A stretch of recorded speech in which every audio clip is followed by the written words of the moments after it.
Welcome to Influential Entrepreneurs, bringing you interviews with elite business leaders and experts, sharing tips and strategies for elevating your business to the next level. Here's your host, Mike Saunders. Hello and welcome to this episode of Influential Entrepreneurs. This is Mike Saunders, the Authority Positioning Coach. Today we have with us David Salinas, who's an entrepreneur, investor, and co-founder of Digital Surgeons. David, welcome to the program. Hello, Mike. Thanks for having me. Hey, you're welcome. I'm excited to talk about you because looking at your bio, you've done a thing or two for a minute or two, and I'm excited to learn from your experience. So give us a little bit of your background and your entrepreneurial journey up to this point, and then we'll dive into some fun conversation. Absolutely. So for as long as I can remember, I've wanted to be an entrepreneur. I started several businesses as a young man, but ultimately landed on starting an agency called Digital Surgeons in 2006, right at the end of 2006, with my partner, Peter. We had about $5,000 between us, and we launched that company. That company turned into a platform for everything that would take place over the next 16 years for us. So investing in startup companies, launching brands off of our balance sheet and with our savings from the company.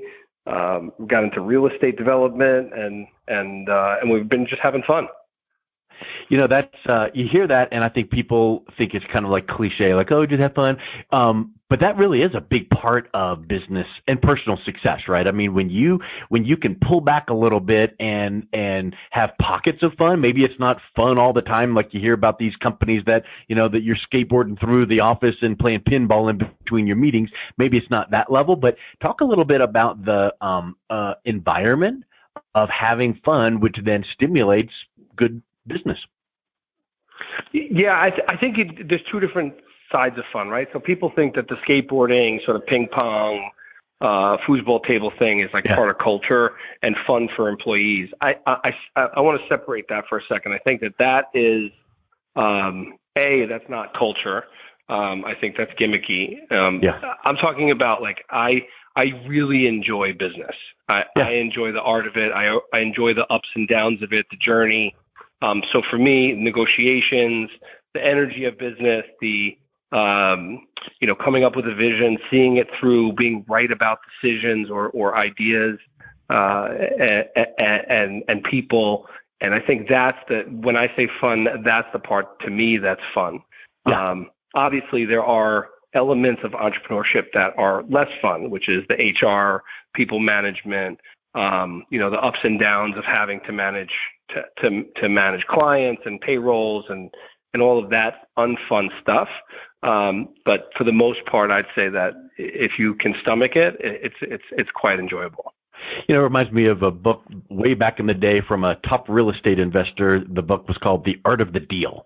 And whether you like the author or not, the gist of that title is exactly what you just said. It's like the deal. That is the art of the deal. It is not just some checklist, 1, 2, 3, 4, next.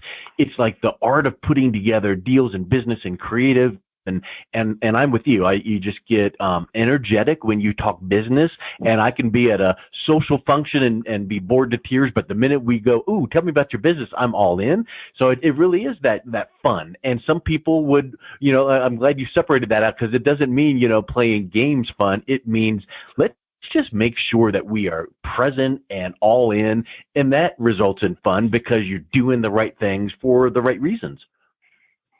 Absolutely. I mean, for me in marketing, so I started an agency 16 years ago called Digital Surgeons. We worked on, I don't know how many brands, I mean, in the hundreds, because over the years, they've changed. We've had different size clients and so on and so forth. So we've touched so many different types of business, and they all light me up. Even if it's the most mundane, sort of practice, it still lights me up because I'm learning about what moves that mundane business. And I think for me, that's always kept me, everybody always asks me like, oh, you seem so busy. How do you sleep? And I always tell people I sleep like a baby. Like every day I go to sleep because my brain has fully discharged, right? It has no more power left because I've used it all day and I get exhausted and I fall asleep. And when I wake up, I'm excited for the next day. Ready to go. Yeah.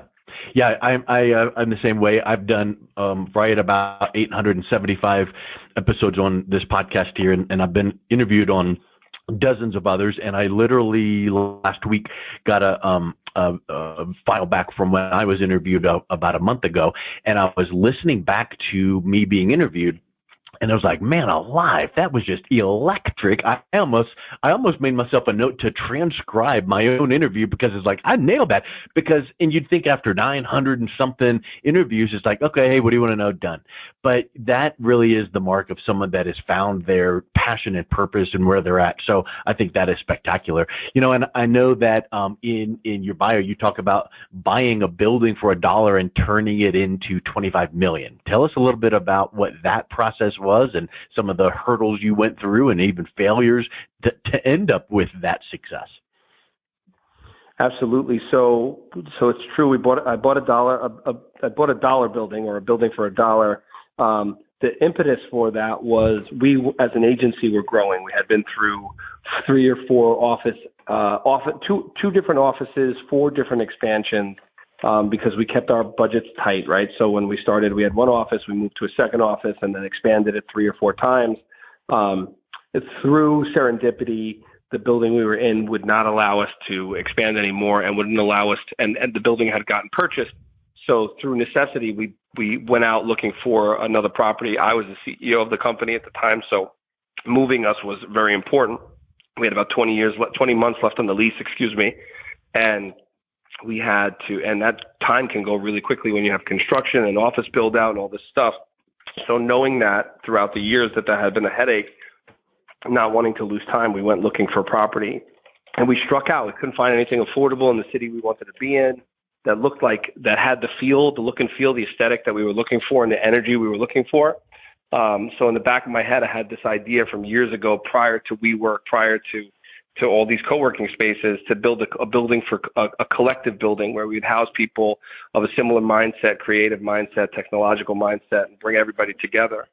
And it so happened one night I was looking at a Google image of the area that our current at the time our current office was in, and I saw this building across the street, literally smack across the street, which was an abandoned bus depot. It was 200,000 square feet on 9.5 acres. And I looked at it from above for the first time because I had driven past it every day and looked at it every day when I got in my car. But it was surrounded by weeds and had broken windows, and it had a barbed wired fence, and you couldn't really see it. But from above, you could see just the pure magnitude of the space. So I immediately sort of printed it out and started to write on a piece of paper on the drawing what it could be. And then the next day started to tell people stories about what I wanted to do with it. I got the building in play. The city, by contacting my city that we were in, which city of New Haven, which is in Connecticut. And they asked the state if the state would be willing to part with the property because the state owned the asset. It was the bus depot, which was controlled by the state Department of Transportation. The state said that they would put it up for an RFP, for a request for proposal. And then we had to compete for it. And I built this image, this brand, this story about a campus that would foster technology and innovation and the like. And they really liked the story. And when they asked me how much I'd be willing to bid on the property to acquire it, I said $1. And the guy that was against us bid $3.1 million. And we wound up going head to head with him in the finals. Oh my word! And the people that were in charge of deciding who would get the property unanimously decided that it should go to me. And then I was able to use that, and then the real problem had to happen, because now they said yes to me, and now I had to figure out actually how to get it done, which required tenacity and creativity. It's the only way I can explain that. That $1 bid is like a pattern interrupt. In marketing, we'd call it a pattern interrupt. And I'm sure that those people on the committee were like, what? And then they refer back to your pitch, proposal, but most importantly, story. So talk a little bit, not the details of the story, but what went into that pitch that was a story that would have been different than what they heard from other people, because probably the other investors were like, we're going to do this and you're going to get that, and it's boom, boom, boom, numbers, numbers, numbers. So talk a little bit about the benefit of story to really bring that point home. Well, for starters, so great question. For starters, I think that the key element, the difference between his, because he had a story too, right? He was going to build something. The difference was that his story didn't really resonate with the audience he was talking to. Okay. And more importantly, didn't really have the data that I had, excuse me, which was that I had been around that city for so long, and more importantly, the state for so long, understanding and talking to people about economic development and the excitements that were happening around the country in different pockets of the country, like Research Triangle in North Carolina and Silicon Valley and Austin and Boston and so on and so forth. I knew what was going on there, and I knew that people had a real desire for that. So knowing your audience is so critical, right? In marketing, if you know your audience, if you survey your audience, if you listen to your audience, they tell you what they want, what their desires are, what they're looking for. So I really understood the audience, and then I also understood the audience that was going to be in front of me the day of the pitch. So I painted a picture and a story according to that, which was a community of people that would benefit by being together. That it would be a multiplier effect, and that we had figured out the kernel that made these communities successful, that made these buildings successful. And the kernel was communities. And if you took those communities and you made them into micro sort of nano communities, you'd realize that these nano communities can all be sort of nursed and brought to life in different ways, that together they form these giant communities. And we told that story in a way, and we called it District. Had a great name, right? A single word name, District, and it ended in CT, which is the acronym for Connecticut. So it sort of nodded to the fact that we were doing something special for the state. So it just touched on all the right stuff. And the other guy, to be very frank, was bidding $3.1 million to build a supermarket and a parking garage, which is not inspiring.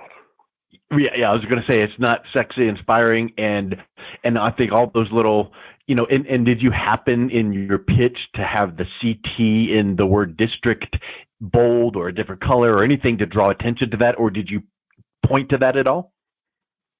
We did. We pointed it to it in a very subtle way. Everything about design needs to be subtle. We didn't want to be overt about it, but people saw it. You could point to it, you could talk to it. It sort of stuck out the way we did it. We also mocked up the logo in such a way that it really sort of stood out to you, like, oh, there's the CT, but it wasn't totally obvious. Right, just enough of a touch that people, when they get it, they go, "Ooh, that was nice." And I think that, again, let's touch on the two main things that you really struck a home run with here, a grand slam, is you knew your audience. You did research ahead of time. Then you structured the pitch to the audience, and through the story, and not a once upon a time, but through the, and I like to say this, everyone's favorite radio station is WIIFM. Are you familiar with that? Yes. What's in it for me? Yep. So you advertised, air quotes, on WIIFM, and you pitched that story to that group, knowing what they would want to hear. What's in it for them? Another parking lot, another garage, another grocery store, whatever. It's almost like boring to them. Like, they're not going to get, okay, we're going to get tax revenue of X, and okay, good jobs, great. But we're going to get all of that plus this with District. That's something that's newsworthy, storyworthy. That's exciting. So the power of tying in, knowing your audience to story, I think that's, again, you talk about art and creativity and enthusiasm. That's a powerful skill. That's an art form. Thank you. I appreciate that. And that's exactly what we did. And post the award that day, then they said, we award this to David and his team unanimously. after that, we had to actually figure out how to finance the project, Yep. which was difficult to do because we didn't have a background, we didn't have leases signed, and all the things that banks want to see. So that's when we had to get creative about financing, and we actually found a financing mechanism, which I won't get into today on the marketing discussion, but that particular financing mechanism required storytelling about community and job growth and workforce development and all the things that was already naturally baked into the vision, so that we were able to unlock, over $10 million in funding with limited out of pockets for the equity holders, and then build this thing, which is now worth $25 million. So what do you think about this phrase? I've heard it. I forget where I heard it from, but it's all based on what we're talking about here: story and building. This anticipation. People want transformation, but they don't necessarily care up front about the transportation. So they want to be transformed. They want the future vision of that transformation. But do you really want to bore them with the details and all getting in the weeds of this and this and this and that and the other? No, you just talk to that transformation. You talk about that future transformation. And then when they're all excited about that, then you're like, oh, well, what we're going to do is build a building called District, and we're going to do all these things. And I think that that's where people, whether it's salespeople or pitches or investors, they miss the boat and they feel like they want to just get into the weeds and get into all the details. But, it's been said, when you confuse, you lose. Well, story, the way you're describing it, eliminates all of that, or at least dramatically reduces it. So I've never heard it said that way, but I have a way to describe what you just described differently. And I've used this throughout my career. And I call it, it's basically the cork sniffers. There's people that want to drink the wine, and there's people that want to sniff the cork and talk about it for 15 minutes.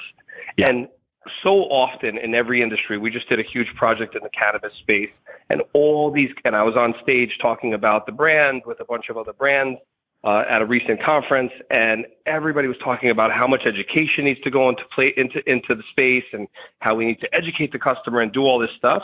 And I literally stopped them and I said, there are a small percentage of people that like to sniff the cork and learn about the wine, and that's who you're talking about. But there's a lot of people that just want to go to sleep with cannabis, right? Or be creative or reduce their anxiety. And they don't give, quite frankly, a shit about what the cannabis is and what the terpene profiles are and all the science behind it. And I know that makes some people upset and angry, but and I've seen this in so many. When we worked in guitars, there was so many people that wanted to talk about the wood of the guitar and how it was made. And there's some people that just want to pick the guitar up because it looks good and it makes them feel good, and they just want to strum it. Right? Well, it's like there's people that you can connect with through auditory, kinesthetic, and visual. So some people just want to hear about it. Good. Some people want to see it and not read about it. Okay, that's fine. But what you just said reminded me of what I've heard called technobabble. Don't get into the weeds of all of the stuff. And yeah, there's people that want that, and there might even be a time for that. Like, hey, once you become our, bronze level member, investor, whatever the case is, you're in the family. Now let me tell you about all this other stuff, and that could move them through the stair-step process of levels or products or services. There's a time for that, or maybe people just, hey, you can, if you want to learn more, head on over to our website under research and drive yourself bats on the research tab. But yes, to your point, something extremely simple. Here's the deal. If you want this, we've got that. Because whatever the product is, that guitars. Guitars should do this. You don't care about the wood. Now, some people do, and they geek out on that, and that's wonderful. But I think that we need to really keep in mind here that what we've talked about so far is knowing your audience, knowing how to clearly communicate what's in it for them and what your solution solves the problem that they're experiencing, and then maybe spruce it up and tighten it up with some nice story examples so that it doesn't feel like some pitch or, a lot of, details or getting into the weeds. Exactly. And in a perfect scenario, you can figure out a thread to pull that gets you to an irrational thought or an irrational benefit. Because if you can figure that out in any particular product, brand, or service, then I think you've found the real gold. difficult to do, but always. So now let's I think kinda, people get really excited over a rational benefit. I agree 1,000%. Let's wrap up this thought process with Digital Surgeons is a media web design company. In a Reader's Digest version nutshell, how do you take the brands you work with, help them to create their story, and put that out in a visual medium? So we're focused on. So Digital Surgeons is actually we've coined a design demand company or consultancy. Why design demand is because demand is what every business wants. Designing demand is the key. And what we've learned is in 2018, there was a McKinsey study that showed that design-led brands were over 200% more successful than the S&P 500 as a whole. And for us, design across strategy, across your web, across your emails, across all the different types of communications that you can do is absolutely the most critical. So we spend a little bit more time belaboring on design, not just visual, but obviously the who, the what, the when, the how, to make brands successful. And we've done that from venture-funded startups all the way to, at this point in our career, all the way to Fortune 50 companies that we work with today. Yeah, that's, and I think, the track record of success and success leaves clues, all of those little, cliches, you can stand on your past record of, powerful delivered projects and people that have said, been there, done that, and they're the real deal. So if someone is interested in reaching out, connecting with you, and even learning a little bit about what maybe Digital Surgeons could do for their brand, what's the best way they can reach out and connect with your team, David? So Digital Surgeon, so the best way to connect with us, digitalsurgeons.com. That's digitalsurgeons.com. We're on Instagram and LinkedIn at Digital Surgeons. I can be found on most platforms as at iGrowBrands. That's IGROWBRANDS. Excellent. Well, David, thank you so much for coming on today. It was a real pleasure talking with you. Yeah, thank you for having me again and introducing me to your audience. And it was a pleasure to speak with you today. You've been listening to Influential Entrepreneurs with Mike Saunders. To learn more about the resources mentioned on today's show or listen to past episodes, visit www.influentialentrepreneurssradio.com.